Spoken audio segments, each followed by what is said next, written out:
Brexit means Brexit, and we're going to make a success of it.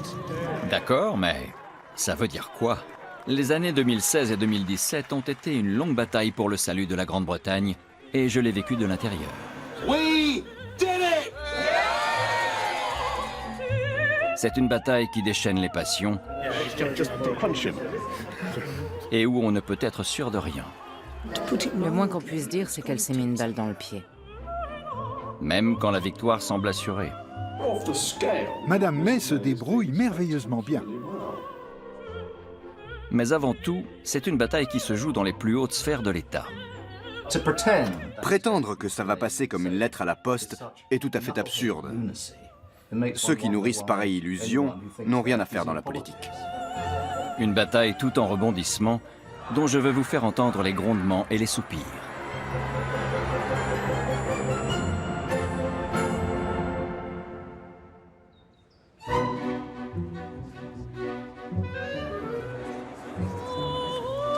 Ça, c'est le numéro 10 Downing Street à Londres, où je suis venu voir le Premier ministre David Cameron tirer sa révérence après sa défaite au référendum sur le Brexit. Fini le glamour, place à l'ordre et à la détermination. Et ça, c'est tout ce qu'on verra et entendra de la nouvelle Première ministre et de son gouvernement avant des mois. On entend dire par des fuites que, selon eux, sortir de l'Europe serait simple comme bonjour. Londres prévoit de déclencher la procédure en mars 2017, sans débat, ni opposition, ni élection. Mais le Brexit a le chic de donner tort à tout le monde.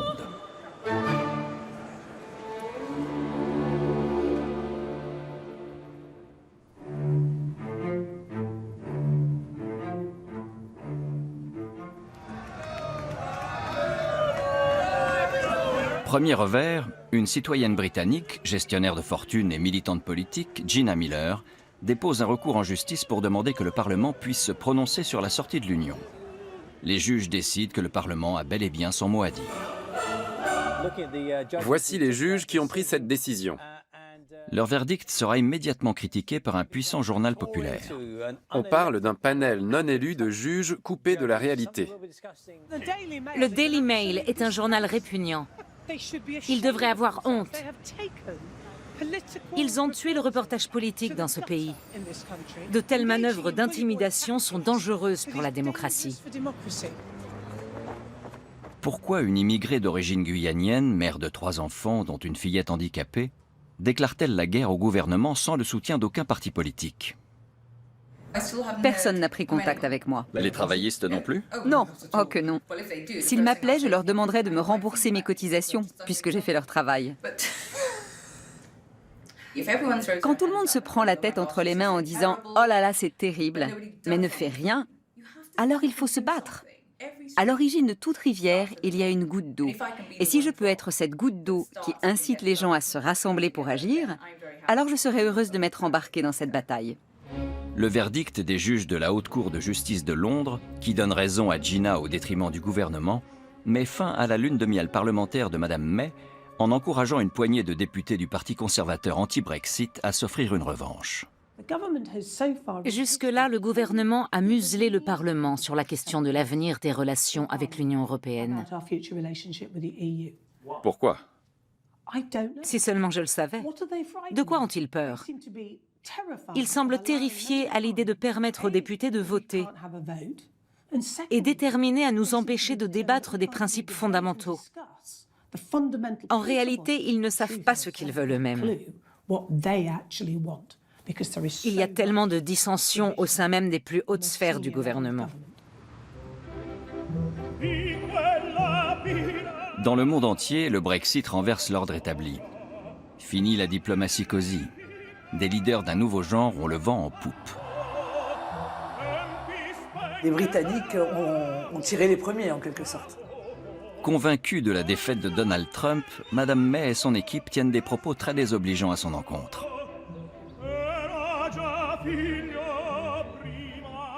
Sorry to keep you waiting. Complicated business. La riposte ne se fait pas attendre. À peine élu, Donald Trump suggère que soit nommé au poste d'ambassadeur du Royaume-Uni à Washington l'un des pires ennemis de Theresa May, celui qu'il appelle Monsieur Brexit. Come here, Nigel. Come here. This guy. You know, they go around calling me Mr. Brexit. I said, there's only one real. How are you, Nigel? À son grand dam, le gouvernement britannique comprend que ce n'est pas une plaisanterie. Trump est convaincu qu'il doit en partie sa victoire à Nigel Farage et à sa ligne anti-establishment. We'll see you in a couple of seconds. Thank you. What a great honor. C'est lui qui a suggéré que je prenne le poste d'ambassadeur à Washington. On me dit qu'ils ont une excellente cave à vin. Bien sûr, il n'en sera rien. Mais sérieusement, je connais une bonne partie de l'équipe qui va occuper des postes importants dans l'administration US. J'en connais certains depuis des années. Et je peux certainement aider à reconsolider les relations entre le gouvernement du Royaume-Uni, qui a manqué de respect envers Trump, et le nouveau président des États-Unis. Cela tombe sous le sens. Nous sommes dans le restaurant préféré de Nigel Farage. Il est 11h30 du matin, l'heure de prendre un petit remontant. À en croire la rumeur, les pro-Brexit et le nouveau gouvernement voudraient faire de Nigel Farage un lord et lui offrir un poste au gouvernement. D'abord, Madame May soutient le camp anti-Brexit, mais de façon assez molle. Puis elle devient Première ministre et dit « Le Brexit, c'est le Brexit ». Je me dis « Bon sang, mais c'est formidable, cette femme me plaît ». Mais 5 mois s'écoulent et il ne se passe toujours rien. Il faudrait que les choses se précisent. J'ai l'impression qu'ils essaient de se débiner.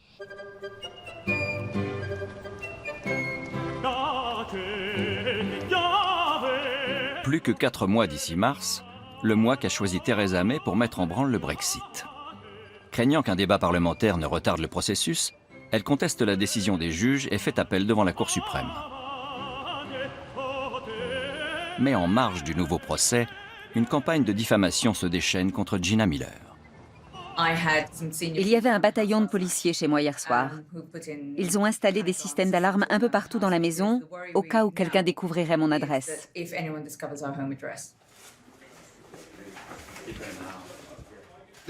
Cette Gina Miller, oh, ils sont méchants avec moi, j'ai reçu une menace de mort. Moi, j'en ai reçu 10, cette semaine. Je les ai transmises à la police. Et vous savez ce qu'elle en fera? Rien. Absolument rien. On crie sur tous les toits que le Brexit a entraîné une multiplication des crimes et des comportements haineux.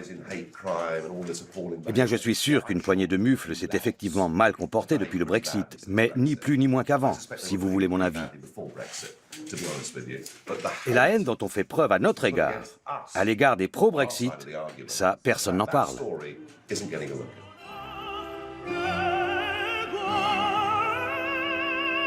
Deuxième jour du procès en appel. Au tribunal, la balance penche de plus en plus en faveur de Gina Miller, aux dépens de Madame May. En rentrant chez moi hier soir, j'ai appris que la police avait arrêté quelqu'un pour incitation à la violence.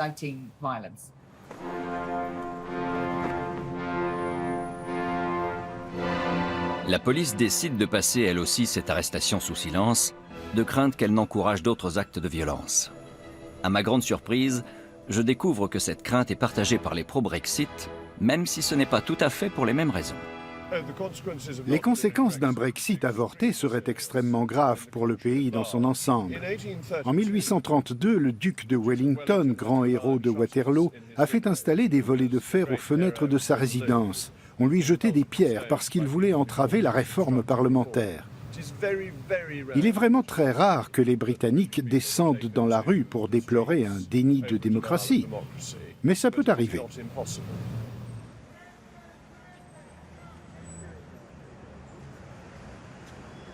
Dernier jour à la Cour suprême. À mes yeux de non-juriste, ça ne s'annonce pas bien. À 16h, les juges se retirent pour délibérer. Gina Miller pense gagner. Une victoire que le camp du pro-Brexit dénonce déjà. L'expression « c'est un jour historique » est bonne à employer au journal de 18 h pour inciter les gens à continuer à regarder jusqu'à 18h25. Mais ça ne veut pas forcément dire grand-chose. Madame Miller a-t-elle fait bon usage de son argent? C'est à elle d'en juger. Les gens ont toutes sortes de loisirs. Certains aiment les yachts, d'autres aiment les procès. Et Madame Miller semble prendre un grand plaisir à parader devant les tribunaux. Pour moi, ce combat vaut la peine d'être mené, sans quoi je ne me mettrais pas volontairement sous le feu des projecteurs en m'exposant à des menaces de mort. Ils s'attaquent à ma personne parce qu'ils ne sont pas en mesure d'attaquer mes convictions ou mes arguments. Franchement, ce sont des lâches. Elle a dit aujourd'hui qu'elle n'est critiquée que parce qu'elle est noire. Voilà. Tout est dit. Et ces bêtises vont être publiées. Résultat, tout le monde va y croire.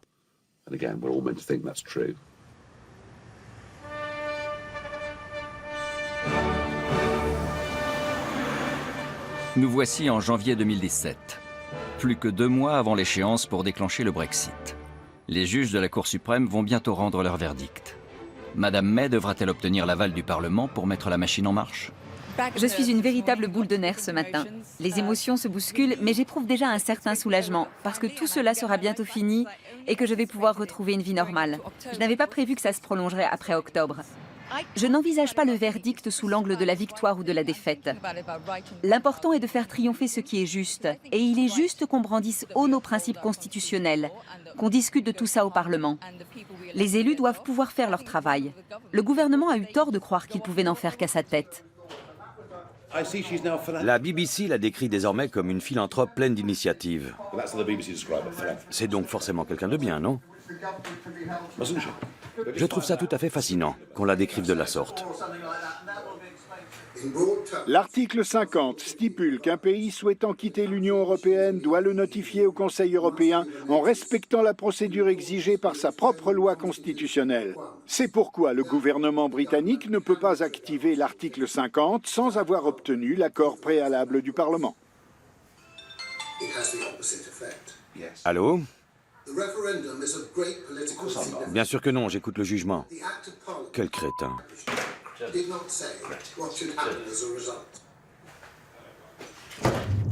Je sais que j'y suis pour quelque chose, mais je ne prends pas ça comme une victoire.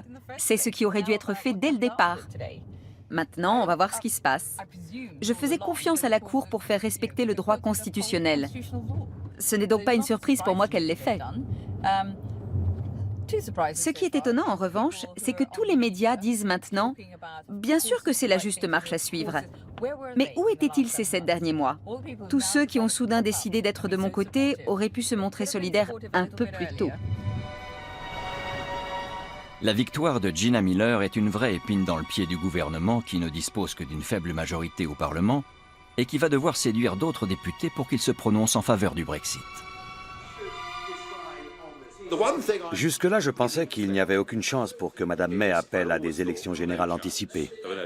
Elle n'est pas trop du genre à prendre des risques. Mais depuis 24 heures, je me dis que si la circonscription de Copeland vote conservateur aux élections partielles et celle de Stoke vote UKIP, le Parti travailliste sera fortement affaibli. Et ça pourrait être l'occasion d'organiser des élections générales au printemps.